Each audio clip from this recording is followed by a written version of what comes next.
See here, एक बार देखो उसके बाद लिखो। तो BH करो, ये वेरी इंपॉर्टेंट क्वेश्चन में से एक क्वेश्चन है। BH करो क्या है या कैसे ड्रॉ करते हैं ये अपन देखेंगे। B मतलब क्या, flux density.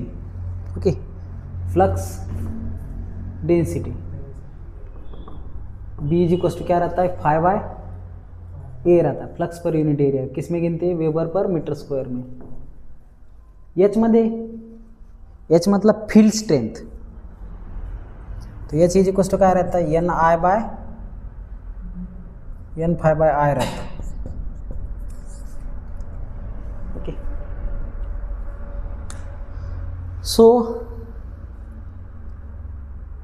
On X axis we are taken H मतलब फील्ड स्ट्रेंथ एंड B मतलब फ्लक्स डेंसिटी।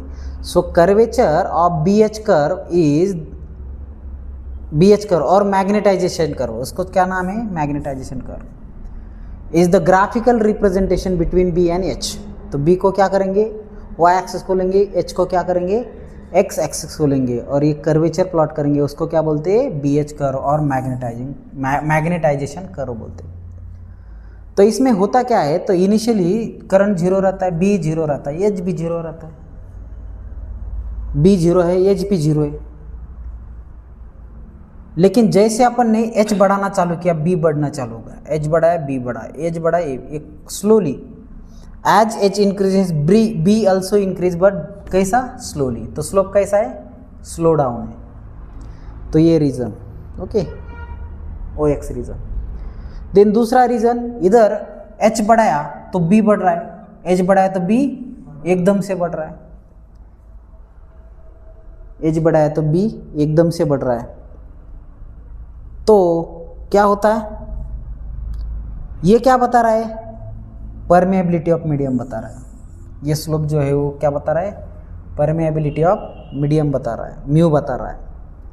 और at the end of this what happen, एक पॉइंट आता है, उसको नी पॉइंट बोलते हैं। क्या बोलते हैं, नी पॉइंट। उसके बाद ये धीरे धीरे होना शुरू होता है, B कम बढ़ता है, तो एक पॉइंट ऐसा आता है कि वो कांस्टेंट हो जाता है।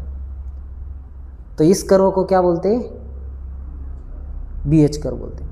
अब इसको अगर अपन ने कम करे, करंट कम करे, तो ये ऐसा आता है, और फिर बढ़ाए तो ये ऐसा आता है, एक लूप तैयार होता है, उसको क्या बोलते हैं, हिस्टेरिसिस लूप बोलते हैं। क्या बोलते हैं, हिस्टेरिसिस लूप बोलते हैं। ये BH कर्व समझ में आया।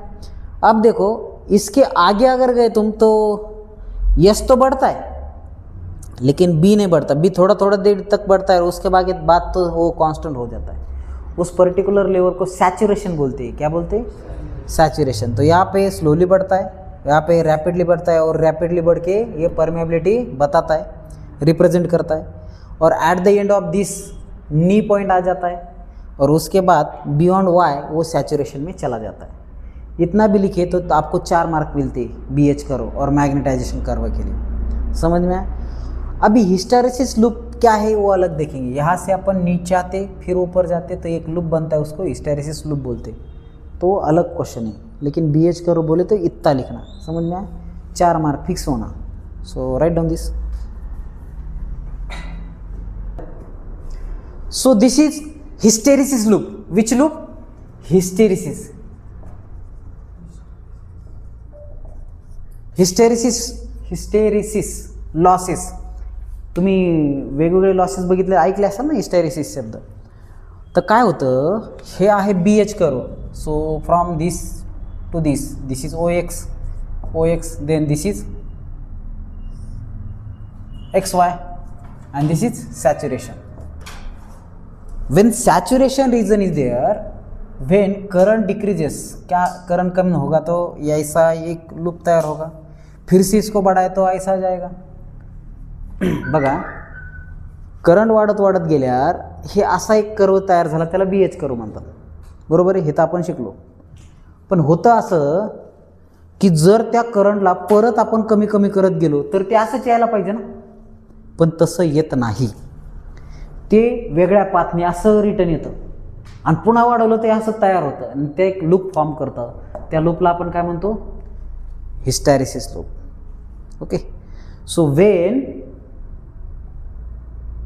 BH curve is in saturation region and current is decrease. That means demagnetization is there. What happen? It not return in same path. It return in this way. And when again it increase up to negative saturation to positive saturation, one loop is formed. That loop is known as hysteresis loop. या लूपला काय म्हणायचं आहे? Hysteresis loop. हे magnetic losses दाखवणारं loop आहे. हे काय आहे? मॅग्नेटिक लॉसेस दाखवणारं लूप आहे. तर याच्यामध्ये काही पॅरामीटर आहेत. तर एक residual magnetism. When H is 0, when H is 0, some magnetic flux density is there. ज्यावेळेस H शून्य असेल त्यावेळेस काही ना काही मॅग्नेटिझम असेल, त्याला आपण रेसिड्युअल मॅग्नेटिझम म्हणतो, उरलेली मॅग्नेटिझम म्हणतो.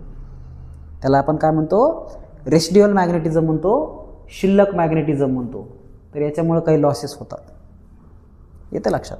म्हणजे when current flowing through such type of electromagnet and current is 0, still some magnetism is remaining in this. Supply दिला, हे इलेक्ट्रोमॅग्नेट बनलं, ते काढून घेतला सप्लाय, तरी त्याच्यात काही ना काहीतरी मॅग्नेटिझम शिल्लक राहील. त्याला काय म्हणायचं आहे? काय म्हणायचं आहे? इलेक्ट्रोमॅग्नेट म्हणायचं. आणि त्यानं त्याला काय म्हणायचं आहे? रेसिड्युअल मॅग्नेटिझम म्हणायचं आहे. Residual magnetism. ओके. तसंच परत एक फोर्स आहे. ज्यावेळेस तुमचा B0 असेल, काय? मॅग्नेटिक फ्लक्स डेन्सिटी 0 आहे, तरी पण त्याच्यात काही ना काहीतरी मॅग्नेटिक फील्ड स्ट्रेंथ असेल, त्या फोर्सला आपण काय म्हणतो? कोएर्सिव फोर्स म्हणतो. काय म्हणतो? Coercive force. सो ये रेसिड्युअल मैग्नेटिज्म और ये कोएर्सिव फोर्स, और ये जो लूप है उसको क्या बोलते? क्या बोलते? हिस्टेरिसिस लूप बोलते. ये लूप जितना बड़ा है उतना उसका मैग्नेटिज्म अच्छा है. सॉरी, जितना फ्लैट है उतना मैग्नेटिज्म अच्छा है, जितना बड़ा है उतना बड़ा लॉसेस है. येतं लक्षात? तर हे लूप जर मोठा असेल, जाड असेल, टब्बू असेल, ओके, कोणासारखा तर सगळ्या दोन्हाला माहिती आहे, त्याच्यासारखा जर असला तर जास्त लॉसेस आहेत, लॉसेस जास्त आहे. आणि तो जर स्लिम ट्रिम असेल तर त्याचे लॉसेस कमी आहेत. कसे ते बघा आता 2 मिनट. देखो अभी हिस्टेरिसिस लूप देखे अपन ने. अभी अलग अलग मटेरियल के लिए अलग अलग हिस्टेरिसिस लूप कैसे काम करता है ये देखेंगे. फॉर एग्जांपल अभी हार्ड स्टील है तो हिस्टेरिसिस लूप बड़ा होगा. हार्ड स्टील है तो उसका हिस्टेरिसिस लूप बड़ा होगा. सॉफ्ट स्टील है तो उसका हिस्टेरिसिस लूप छोटा है. सीट मेटल के लिए और छोटा है. और ये नॉन मैग्नेटिक मटेरियल के लिए तो स्ट्रेट है. नॉन मैग्नेटिक मटेरियल के लिए कैसा है? स्ट्रेट है. तो उसमें भी रेसिडुअल मैग्नेटिज्म वगैरह क्रिएट ही नहीं होता. तो ये एग्जाम में 4 मार्क के लिए पूछते, ये 6 मार्क के लिए पूछते. कभी कभी क्या करते, क्या पूछते कि draw the hysteresis loop for this and this. तो ये 2 मार्क के लिए, 2 मार्क के लिए, 2 मार्क के लिए, या ये 2 मार्क के लिए, ये 2 मार्क के लिए, ये 2 मार्क के लिए, ऐसा. ओके. और इसका एक्सप्लेनेशन भी सेपरेट 4 मार्क के लिए पूछ सकते. तो ये 2 क्वेश्चन है कंपलसरी. ये question hysteresis loop, magnetization curve और इसके अलग अलग कैरेक्टरिस्टिक, ये पूछने वाले हर एक एग्जाम में रहता है. समझ में आया? तो इसकी तैयारी करो अच्छे से. चलो.